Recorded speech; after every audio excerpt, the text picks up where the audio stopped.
your host, Fluff. If you have a question, you know what? Don't even ask me.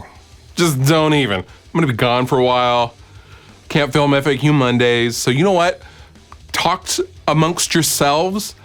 Answer each other's questions. Be bros to each other, or just be friends to each other, because there's women and bros aren't really women. Be nice to each other. Just, talk amongst yourselves. It's fine. First question! I saw your video on your new PRS Custom 22. Would you ever think about wanting to swap the PRS stock pickups with a set of Fishmans? No, I'm gonna leave it. I'm gonna leave it stock. The pickups are gonna stay in there. The 8515s sound amazing, and I have no desire to change out the pickups for Fishmans. When I saw the guitar, I was at the guitar store, as I said in the other video, and there was a Rock Reverb 3 in the store, so I got to plug it in and take it for a test drive to see how it actually sound with my rig, and I got to really hear how it sounded, and I loved what I heard. And the problem I don't want to get into is having too many guitars with Fishmans, because for recording purposes, if someone's coming in here and using one of my guitars, well, if they don't want an active pickup, or if they don't want anything that Fishman offers, if they want just a regular Strat pickup or a regular whatever, I want to be able to have that available for studio purposes.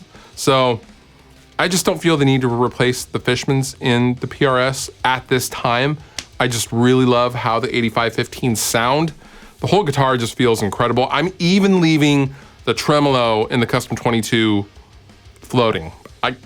This is me here. I hate floating tremolos. I'm leaving it alone because it's just perfect the way it is. It feels amazing. Can you share some of your favorite instrumental albums? Yeah, okay. Cloud Kicker, Beacons. That record just absolutely changed the course of my adult life when I heard it. I had been doing YouTube. I had heard, the Cloud Kicker stuff up until Beacons, and it really floored me, and I started doing the YouTube thing. But when Beacons came out, I couldn't believe the sound quality and the programmed drums were programmed. I couldn't believe they weren't a real drummer. And it really made me think of music differently. The song structure, the melodic structure. You don't have to rush when you're writing a song. You can just let it go, and you can drone a note if you want for 12 minutes. It's okay, not that he does it for 12 minutes, but the point remains that you don't have to be in a rush when you're writing a song. You can go wherever you want sonically, and it's okay. That's what that record taught me. If These Trees Could Talk, Red Forest, I really thought of this album, or that album, as kind of a little brother to Beacons and Cloud Kicker and Russian Circles and that whole genre of kind of shoegazy, low-tuned, distorted, loud stuff. There's a lot of bands in that genre, but If These Trees Could Talk's Red Forest record just felt very fresh, and I loved their use of clean tones, and the reverbs are very lush, and it's just, I don't know, maybe it was the time in my life where I was fresh to the music industry, having just lost my job and all that stuff.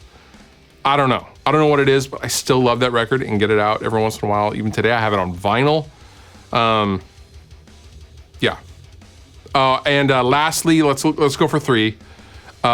Intervals, The Shape of Color, one of the best sounding albums I have ever heard in my life, and with some of the best songs I've ever heard in my entire life. My boy Aaron is the man, and that record to me is a modern masterpiece. So yeah, if you haven't heard either one or any of those records, I will link down below. You should definitely check them out if you haven't.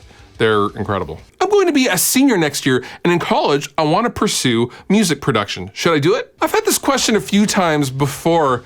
Really, it just boils down to you. That will definitely give you a head start if you're wanting to work in the music industry, but be aware, just because you go to college for, to learn how to work on a console or edit video or something like that, it doesn't mean you're instantly going to get a job.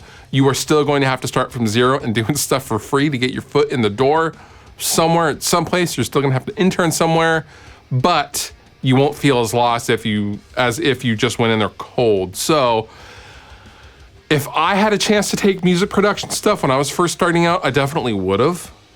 But just know that, the expectation is you are still going to pay your dues just like everybody else. But it would definitely give you a huge advantage to people that, are just going in it cold and just learning stuff off of YouTube like I did.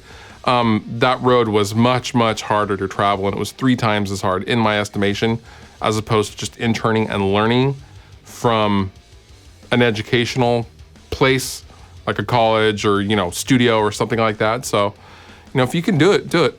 Do you have a favorite bass amp? You know what? That's a good question.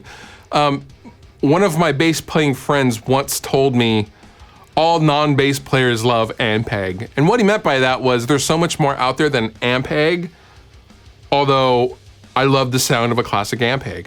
An old SVT is just, you can't beat it. It's so hard to go wrong with an old school all tube Ampeg SVT classic head.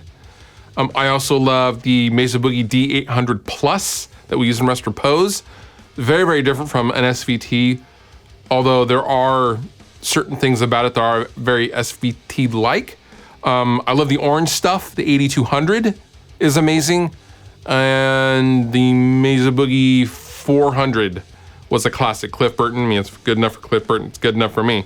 But I would say Ampeg or Orange or Galen Kruger. I'm a big Galen Kruger fan. Tool, Red Hot Chili Peppers, those tones. That has a very distinctive tone, that brand, and I always loved those tones. So, any of the classic tube amp brands I'm into. And now, Fluff reads a tweet. Does soap get dirty, or does everything that touches it just get clean?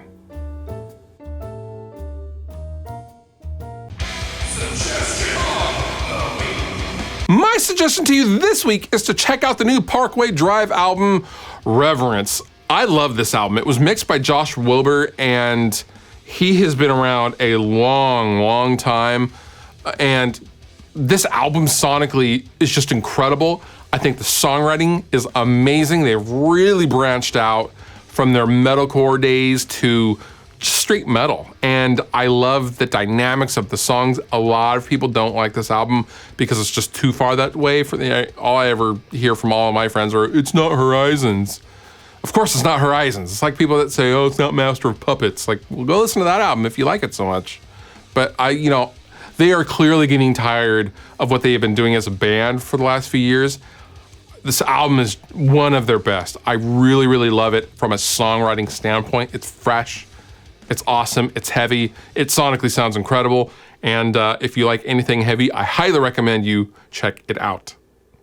All the Pigment links down below in the description. You've been wonderful. I've been Fluff. Thank you so much for watching, and I will see you next time.